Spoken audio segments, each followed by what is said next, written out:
I couldn't turn left. I've alienated one of my hands, and I won't go any further there.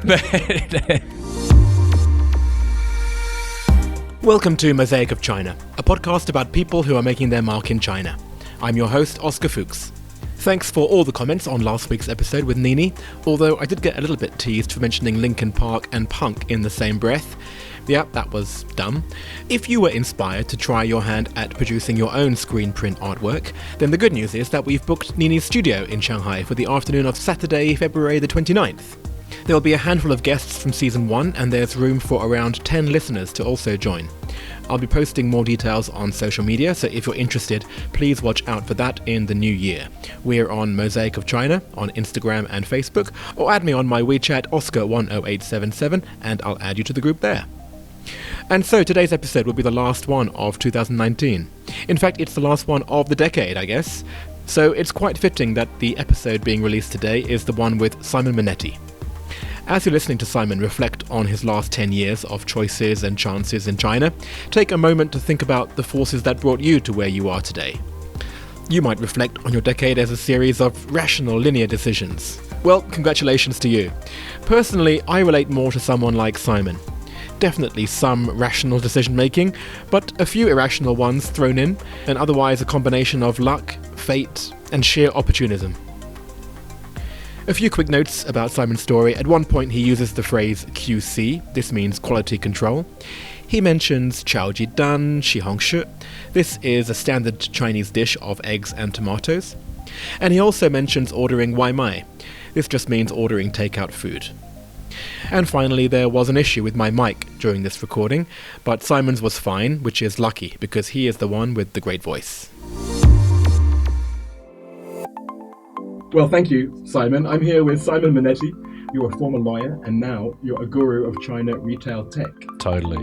Well, we'll get into that. But why don't we start straight away with your object? So, as people who are listening will know, I ask people to bring in one object that in some way encapsulates your life in China. So talk me through what you've brought today. Yeah, so on most university campuses in China, at least those that welcomed foreigners, there is a friendship store. And when I first came to China in 2006, I was studying in BLCU in Beijing, and I bought my first China lamp, and what turned out to be my only China lamp. So to dispel the myth that everything in China is poorly made, this little beauty has been shining light on my endeavors for 13 years. Oh, wow. And it has traveled with me on 4 to 5 city and international moves, and somehow has been something that I've just not been able to let go of. Well, it's a nice link into your story, actually. So why don't you give us a little summary of where you've moved with this lamp? Yeah, sure. So first came to China in 2006. This is immediately post-uni, just to date myself. Possibly the best year of my life, at least until I met my wife. Well said. And it was a very different China, because China wasn't yet a thing as it is today. So much more adventurous. Yeah, and a little bit less materially driven. Right? It wasn't at that stage about better job prospects or anything. It actually kind of blew up. At least for me, I was probably just ignorant, but perhaps they all knew. They were mostly American, and they seemed to be a little more on point on these sorts of things. The backwater Aussie just sort of strolled up with his cork hat, sort of thinking, this place is all right. But what I think bonded us further was the fact that we were able to get motorbikes. You bought your license upon the purchase of the motorbike. I went for the biggest motorbike I could see, thinking that would be the safest. And I'll never forget riding straight off the curb, across the road and into the other curb and falling over. And kind of shyly, embarrassed, emasculated, turning around, laughing, got up, maneuvered my bike to run straight down the road and recommenced the journey. And I tried to take a left again at this set of lights. And this time there was quite decent traffic. Straight down. Oh, man. Straight down. So yeah, so we took many highway journeys out of Beijing, used it as an escape to get up around a place called Miyun. And for a good 6 months, I couldn't turn left if we had to take a left turn, I needed to be given a bit of notice because I was going to have to do a right turn little loop-de-loop in order to be able to join everybody. I've alienated one of my hands, and I won't go any further there. But have you next question. Have you gained the use of your left hand? Can you now turn left? I can turn left. I haven't ridden a motorbike for a while. I put those days behind me, but I ride my bicycle a lot, and I can turn left. Yeah, but so that was my memory of Beijing. I then did a bit of a walkabout, soul-searching voyage around Europe and Australia, thinking I needed a gap year after really just having had a gap year. And then I landed back in China in Ningbo. It was interesting. It was not by choice. I was following a lady at the time who was at the Nottingham University. So I moved straight into a Western compound, and I think we chose it primarily because it was directly opposite the metro. And apart from being there or on my way to the factory that I ended up working in, I can't say I saw much of Ningbo, which is, it's a shame. It was a manufacturing company that specialized in ultra high-end silk bedding. So with my 9 months of Putonghua, it somehow qualified me to be an intermediary between the production staff and fielding all the sales inquiries from the US. Sean Connery and Catherine Zeta-Jones were amongst our clients. And then I was responsible for checking the order and then most importantly doing the QC. And I felt like such a because I would come in and tell these guys who'd been doing this all their lives, you know those little arrows that you put on contracts to show where someone has to sign? Yeah. So I'd be coming along with those and sticking them on this beautiful silk just because I saw like something that I thought might have been a little thread or a blemish. And said, sorry, Mr. Wang, we're going to have to see to that. And so I'd walk out. And I felt as soon as I walked out, everyone would be rolling their eyes and just going like, this has no idea what he's doing. And it was absolutely true and totally warranted. But the other aspect of that experience that was telling was that I wasn't forward thinking enough each day to pack my own lunch. Everyone else brought their own food. And I went to the only restaurant, air quotes don't really work on podcasts, but that's what I'm doing, which was a tin shed with a gas blower and an open fridge where you could choose what food you wanted. And I just got the Chao Jidan Xihongshi every day. And I never got sick of it, to be honest. I have been able to eat it since. It was 6 RMB. I'll never forget that. 6 RMB every day. But it was also I was seen as like this VIP who would go and eat at the restaurant as opposed to being with the people. And if I could go back, I would. I think I missed out on so many lessons by not being in the staff canteen and, being with the people. So that was Ningbo, but I did jump to the production experience, and I'm basically here just to flush out everything that I regret. This is kind of a cathartic. I hope that's okay. Oh, yeah. Oscar, this is a cathartic experience for me. You've said that you've been about 3 times. Look, it needs to get out of me. I'm not proud of this, and no one should be, but when I first got to Ningbo, I didn't find the production job immediately. I found a job to facilitate a kindergarten, because everyone knows what it's like, right? You need to get that visa locked in. And they were absolutely lovely, as you'd imagine people who run a kindergarten to be. Though the principal was this ex-army dude, chain smoking, crew cut, the works. And on my first day, after they've just given me this wonderful welcoming tour, everyone's super excited to have me there. They sit me down at a desk much like this one. And I took about 3 minutes to realize that this is absolutely not for me. So I stood up, I started walking down the stairs. I knew I'd have to get past the guy at the front door. So I did the classic, picked up my phone, nodded to him, started talking like I was ordering Wai Mai, got out the front door and just bolted. Oh, wow. Yeah, and never, ever looked back. I didn't think it through, which may be a common theme today, but my visa was in processing. I hadn't received it yet. So I then stressed for the next week that the former army guy would be there with his buddies waiting for me at the doors or behind the bushes of the visa collection point. And when I got there and got my visa, I was so relieved that I didn't even think to check any of the details. Fast forward 3 weeks, I'm in Shanghai having a jolly, thinking I'm the king, and I'm trying to get into a youth hostel, and they're like, "No, sorry, your visa expired 3 days ago." Oh. So that's where I also got my first and only visa warning out to the PSB. And always check, people, if you over an employer while they are getting your visa, they may not cancel it, but they may adjust the term of that visa. That is China 101.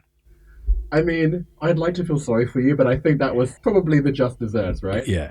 Well, that was your Ningbo experience, and this is part of the reason I wanted to speak to you on this podcast, because you've had like 3 or 4 different rebirths in China.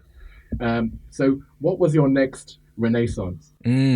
So Ningbo, then Shanghai. Right. So this was Shanghai chapter 1, and this was prior to the road or the bridge that now spans the Bay of Hangzhou. But at that time, we were spending almost every weekend on the train via Hangzhou to get to Shanghai. Or I think everyone who was part of that crew said, yeah, we have to end up here as quickly as possible. So then I started working for a branding agency. And that was 18 months to 2 years of my life. Well, we called ourselves half-pats then. I think even that term was too grandiose. We were locally hired entry-level expats who were coming in and trying to make a career. And what I noticed was that I was going to have a very hard slog. So that's what led me to think, okay, I need hard skills. So, my interest led me to law, which is what had me cross paths with the person that put us in touch. That was how we first met, through Nestor, right? Yes, exactly. So Nestor was running a business that was facilitating foreign investors in China, helping them set up with their woofers and overcome all the different issues that arise in that process. And I should just jump in and explain that Woofy, for people who don't know, is a wholly owned foreign enterprise. Right? So that was really a really, really interesting time, and confirmed my interest in going in that direction, in sort of a commercial corporate law direction. So that's when I ping-ponged between London, Hong Kong, and London for the next 5 years as I got my training contract. I went to Hong Kong, landed there, got to the firm. I didn't really think it through. Again, we're returning to that theme, but I got to them. I said, look, I'd like to transfer my training contract. It's in the UK at the moment. Can I? And they said, no. And I said, okay, well, I'm already here and I'm having a great time. Can I just stay on and paralegal? And they let me. And that was wonderful. Still, a lot of my best mates in the world are there. But because I had to return to London to formalize my legal path, I did so. But even while there, I think I realized that it's very easy to lose yourself in the rat race. And I did. I was actually really enjoying it. But then one day, out of the blue, had a mate of a mate ask me if I wanted to open up a business in a field that I had absolutely no interest or experience in. Was it beds and mattresses again? It wasn't beds and mattresses again. It was in shopper marketing. It came out of left field, but it was the fact that it was going to be in China, and it was the chance to open up a business here. And so within a few months, I was sort of flung in as the sole man on the ground in Shanghai. And this is the chapter that I'm in now. So that was 5 years ago. For anyone wondering, I've since run that business into the ground. It turns out that you shouldn't manage a business you don't understand at all.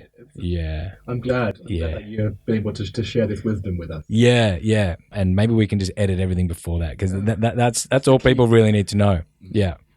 There are many people who I think have a similar story.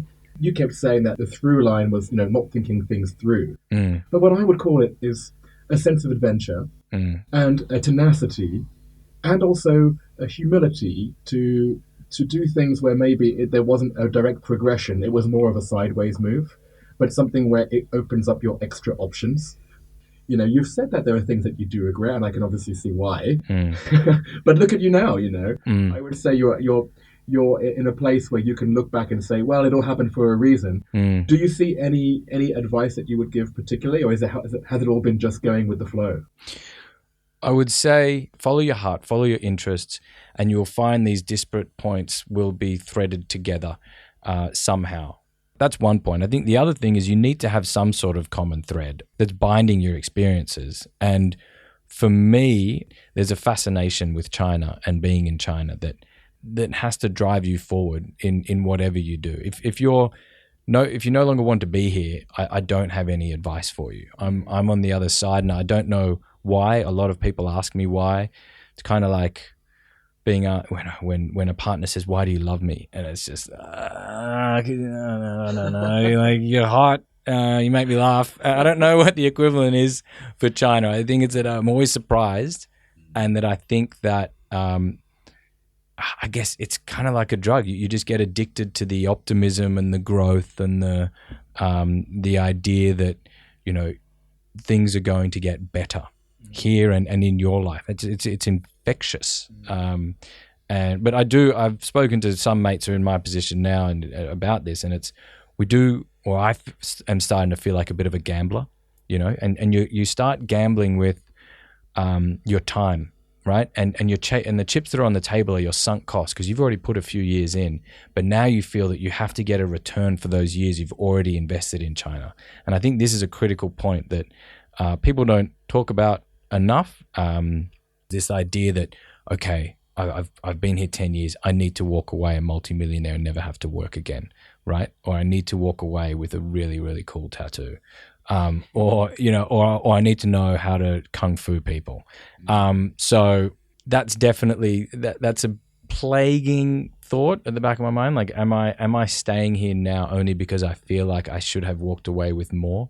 Because you go back home and you're like, yeah, I've been in China for 10 years. Like, oh, you speak Chinese? Yeah, I speak Chinese. That's amazing. You can do anything. You can do anything. Like, well, okay. Give me some ideas. What should I have done? So yeah. Whenever someone says that to me, I say the only thing I can do is display my stupidity in the different language. And that's, of course, I'm joking, because it opens a window to the culture which otherwise you certainly couldn't get. Yes. I think what you've done, especially when you left China to come back, I think that was a good move. But it really depends on what you were then looking to do. If I wanted to stay an employee and go in that route, then perhaps it was a good call. But if I want to come back and be an entrepreneur, then I would say it was a complete waste of time, and you should stay here and learn to roll with the punches that China throws and to adapt to this incredibly fast moving market, right? Because if you leave for too long, you'll lose your touch. Well, I think the key take home is just follow your passion. For me, the most interesting people are people who I meet in their 30s and 40s who are still saying, oh, well, I don't know what I'm going to do in the future. Especially now, when careers, they aren't as linear as they used to be. I think China is just playing into that global trend as well. And again, as you say, the Chinese element, yes, it's a good baseline, but you have to have something on top. And I think I've seen that as well with Chinese people in China who used to get away with a lot just by speaking English. And it's true. A lot of foreign employers would come here and just be wowed by their English and hire them, and then realize actually the person who spoke less good English actually is a better employee. And that is now also changing in the other side. So I think what you say, I would say, is a good lesson for people who want to come to China and make their career, but also Chinese people who are going to go overseas too. And both need to buy a good lamp.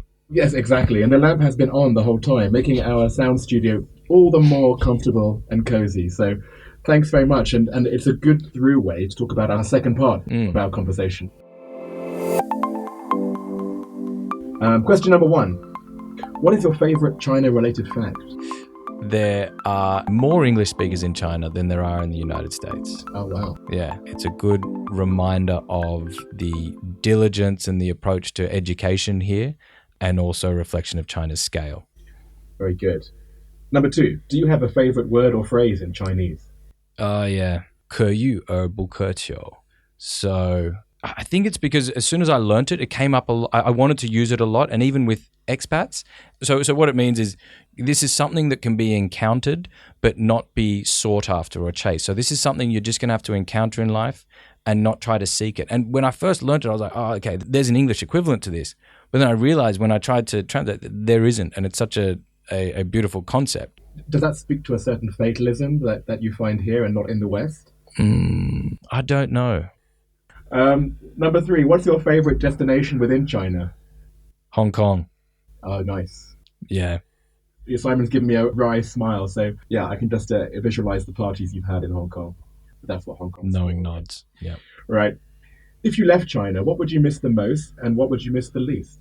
So the most would be the optimism. My wife is French. I've got Italian family, and I go back expecting to love it immediately, and I look around and everyone is just so grumpy and negative, and I immediately miss that Chinese optimism. What would I? The internet, man. The internet. I get so frustrated. The few grey hairs that I have are solely because of the internet not working. Is there anything that still mystifies you about life in China? Everything should mystify you about life in China. There are guys who are here after like 6 months to a year, and they know everything about China. Oh yeah. And then you're here for like 2 to 3 years onwards, and suddenly things are confusing. 5 years on, you've got no idea what's going on at any one point in time. Where's your favorite place to eat, drink, or hang out? Alimentari. Nice. Yeah. Just for anyone who doesn't know Shanghai, this is it Italian? I guess it's Italian. Yes, it is. Right. And it's like a delicatessen, but it spills out onto the street and you can eat all kinds of cheese and hams and salamis. Yeah, exactly. What has been the best or worst purchase you've made in China? Apart from the lamp. That's the best, right? That's the best. My bicycle. Yeah. Okay. But this is now important. What's your favorite WeChat sticker? How does one describe a WeChat sticker? So it's not creepy, but anything with like kids in it where they're just so real, right? So kids doing a dance, kids doing fist pumps. I'm all for it. I go authenticity, unbridled passion. I've got 3 in my mind that I'll have to think about. I might let you choose. I couldn't choose amongst them. Okay, good. What is your go-to song to sing at KTV? Probably the Bee Gees. I can only really sing falsetto. Brilliant. So what is you can't tell by the way I use my walk. I'm a woman's man. No time. What is it? What is that? Staying Alive. Stay Alive. Sorry, I just screamed now. I just got so excited with the mic in front of me. So you can see it just comes out. Wow. Yeah, there you go. And finally, it's such a downer to end on this question after that answer. What other China-related media or sources of information do you rely on? China Tech Talk, China Tech Investor. Those guys are awesome. Tech Node, you're awesome. Very nice. Well, thank you so much, Simon. That's been great. And as you know, the final part of this interview is to ask you if you had someone who you'd nominate for me as the most interesting person you know in China at this point. Is there one person's name that springs to mind? Many, but one person I'd like to see go through this is Alex Duncan. Alex. Yeah. Okay. Well, hopefully we'll have him on the next series. In the meantime, thank you so much, Simon. Awesome. Thank you. So the first thing to talk about is friendship stores, or 友谊商店. Simon mentioned that this is where he bought his object, the lamp, in Beijing. These are state-run stores, which initially only sold to foreigners, but as China has opened up over the last 30 years, most of these stores have closed down. And the ones that do still exist have no restrictions about who they can sell to. Simon also mentioned the PSB in the context of the one time he overstayed his visa. This is short for the Public Security Bureau. It's the local government office which deals with residence registration and the hukou. For more on the hukou, listen to episode 9 with Noah Sheldon, the filmmaker who made documentaries on workplaces in China. There are photos of all this that I've posted on social media, including a couple from Simon's motorbiking days in Beijing, and a very revealing one from his party days in Hong Kong. Simon is the one in the white outfit, in case you don't recognise him. You can see what chaojidan shihongshi looks like. It's the dish of eggs and tomatoes that Simon lived off in the factory in Ningbo. And I've also posted some details of the Hangzhou Bay Bridge, which nowadays links Ningbo and Shanghai. And there's a bunch of other photos too. And that's it for the decade. If you want to give me a Christmas present this year, then please do me a big favour and share the podcast with your friends. And if you're feeling especially kind, then please go to Apple Podcasts and leave a comment or a rating. It really does help the project along. Mosaic of China is me, Oscar Fuchs, extra editing support from Milo de Prieto, artwork by Denny Newell, and China support from Alston Gong. Thank you truly for all your support since August, I do really mean that. And if you celebrate Christmas, then Merry Christmas to you, and I'll see you back in mid-January.